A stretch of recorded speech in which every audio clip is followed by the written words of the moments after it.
वो है भक्ति मार्ग। जहां तक तुम धीरे धीरे धीरे धीरे क्या कर रहे हो, अपनी कमी कमजोरियों को दूर कर रहे हो। अगर तुमको वो कमी कमजोरी अपनी दुश्मन नजर आती हैं, अगर तुम अपनी आत्मा के क्या हो, मित्र हो, तो देह भान से दूर जाना मना पूरी तरह से अपने साथ मित्रता निभाना। ये प्राप्ति कोई एक जन्म के लिए नहीं है, कितने जन्मों के लिए? बाबा वही बोलते हैं पूरे कल्प के लिए है, क्योंकि ये संस्कार धारण हो रहे हैं, संस्कार पूरा ब्रॉड ड्रामा चलने वाले हैं ये। इसलिए केवल ज्ञान के आधार से, केवल अभी कोई स्टेजेस नहीं है, लेकिन ज्ञान के आधार से तुम उछल पड़ते हो, ये भाई तो उछल ही जाता है, शिववंशी ब्रह्मा कुमार कुमारी, कि ज्ञान कुछ हटके है हमारे पास, वो हमारे खुशी का आधार है। आपको लगता है जीवन कितना बनेगा, ये एक अलग टॉपिक है, लेकिन कम से कम जो हमको समझ मिल रही है कोई साधारण नहीं है, और हम कर भी रहे हैं। कितना नशा अगर तुमको है, और यही नशा हर जन्म में तुमको रहे। द्वापर कलयुग की बात करो, बाद में सत्ययुग रहता तो वैसे जीवन मुक्त हो, है ना। और जब भक्ति तुम करोगे, यही हर जन्म तुम्हारा एक्स्ट्राऑर्डिनरी हो। सोचो कितना बड़ा वर्षा है ये हकीकत है। ये जितना तुम्हारा यहाँ नशा कायम है, बढ़ता जा रहा है सिद्धि स्वरूप बनने तक, वैसे ही तुम हर जन्म में तुम्हारा एक्स्ट्राऑर्डिनरी होगा। इसलिए कहते हैं जन्म जन्मांतर की राजाई ये है, बेहदमी जन्म जन्मांतर की राजाई।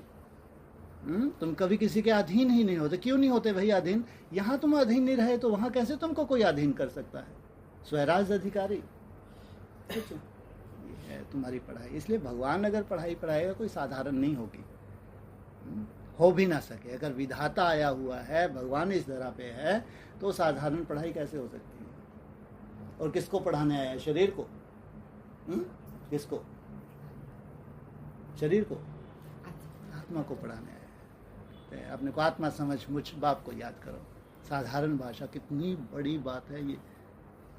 जब मुरली शुरू करते हैं तो एक ही शब्द बोलते हैं, अपने को आत्मा समझ मुझ बाप को याद करो। आत्मा बन के बैठे हो, ये भगवान ही कह सकता है भाई, कोई देहधारी कभी कह ही नहीं सकता।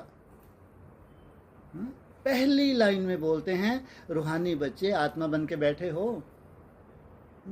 अगर तुम देह के आधार से सुन रहे हो तो भक्ति मार्ग के खाते में जा रहा है, उसके रिजल्ट बहुत सुंदर निकल जाए। कैसे हो सकता है कि मैं रूह हूं और तुमको रूह बनाने आया हूं?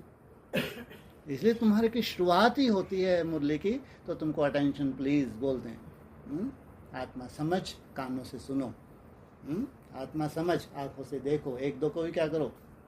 कितने साधारण बोल हैं, इसकी प्राप्ति कितनी बड़ी होगी जो संस्कार बना लेते हैं। हर एक को एक दो में आत्मा देखना जो प्रैक्टिस कराई गई है साधारण मुरलियों में, तो इसकी कितना सुंदर जो प्रैक्टिस कर लेते हैं उसके रिजल्ट क्या हो तो वो ही जानेंगे, सब नहीं जान सकते। इसलिए परमात्मा पढ़ाई है किसी देहधारी के नहीं है, वो तुमको आप समान बनाने आया है। खुद रूह है, रूहों का बाप कह लो तो तुमको क्या बनाएगा? आत्मा बनाएगा। वो स्वयं परमात्मा है और आपको क्या बनाता है? आत्मा बनाता है, संपूर्ण आत्मा, आत्मा ही नहीं। इसलिए कहते हैं सबसे बड़ी प्रॉपर्टी तुम्हारी क्या है? संस्कार। ये हैं अविनाशी, शरीर नहीं है। जितने भी संस्कार तुमने जहां तक धारण करा, नेक्स्ट बर्थ में यही संस्कार आएंगे, कुछ नया नहीं हो जाएगा। नेक्स्ट बर्थ में कुछ नया नहीं होगा। सबसे बड़ी बात ये है। हाँ, शरीर छोड़ने तुम्हारी जो तीव्रता है, वो तीव्रता नेक्स्ट बर्थ में तुमको बहुत सुंदर तरीके से यात्रा करवा देगी, तीव्रता। लेकिन अलवेलेपन के रूप में मेहनत हमने की तो संस्कार तो धारण किए, लेकिन जो सिद्धि स्वरूप अगर बन गई इसी शरीर से, तो इनको बहुत ताकत लगानी है, बहुत ताकत लगानी है। नहीं तो संस्कार अविनाशी हैं, वो आत्मा के साथ जाते हैं, नया शरीर लेके वहीं से यात्रा